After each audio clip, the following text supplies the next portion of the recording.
Bago ko na-discover ang Doc Alternativo ay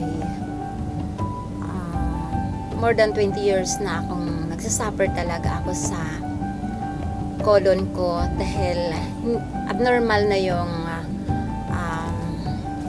bowel movement ko. Yung daily kong bowel movement hindi na nag-active. And then nagkaroon na ng epekto yung iba kong mga organ, kidney ko, liver ko, hanggang humantong na sa heart. Na-hospital na rin ako, nagkaroon ako ng cardiac arrhythmia. Bali, 3 times na akong na stroke before. And then last kong atake itong first week ng May 2012 na ang aorta ko na talaga ay barado na, yung pinakamalaking ugat na ng heart ko. And then yung blood ko ay talagang barado na lahat ang mga nerve ko. So wala talaga akong pag-asa hanggat maaari. Ayaw kong pumasok ng hospital dahil naranasan ko kung paano ang hospital. Hindi rin ako nakaka-recover.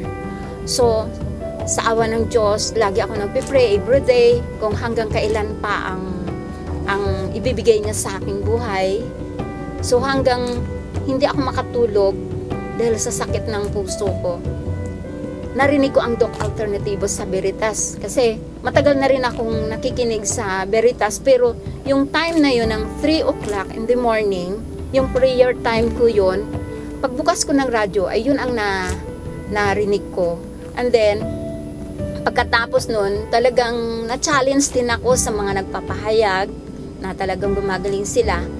Agad akong pumunta rito sa Doc Alternativo ng May na yon ng 2012. So nagpa-cleansing ako, itinuro sa akin ni Doc Algie lahat. So yung 15 days na yon, natapos ko yon, pero 2 days pa lang may findings na ako. Yung ilang years na na-stuck doon, yung mga dumi ko sa colon ko, lumabas yun. Maliliit lang siya. Halos kasing laki siya ng sigarilyo na maitim. And then natapos ko yung 15 days na yon, naka-recover ako, medyo lumakas ako doon, lalo na sa fulvic mineral at lahat ng mga in-apply na yun sa program na yon. Nag 4 days kaagad ako, 4 days kaagad ako ni Doc instead na another 21 days. 4 days na yon sa liver gallstone. Yung 4 days na yon, ang daming lumabas sa aking gallstone. Talagang nagfo-float talaga siya, ang dami. Kasi before talaga, kahit na paningin ko, hirap na ako talaga. Kaya lahat ng mga program na binibigay sa akin ni Doc ay pina-enlarge ko pa para ko lang makita. Lahat po, barado na po talaga lahat ng mga arteries ko, lahat. Nakasurvive ako dito sa mga natural medicine natin. So thanks God at sa Doc Alternativo, at ibinigay sa atin ito bilang instrumento si Doc Edelivo sa atin. Although hindi ko pa talaga siya nakita ng personal.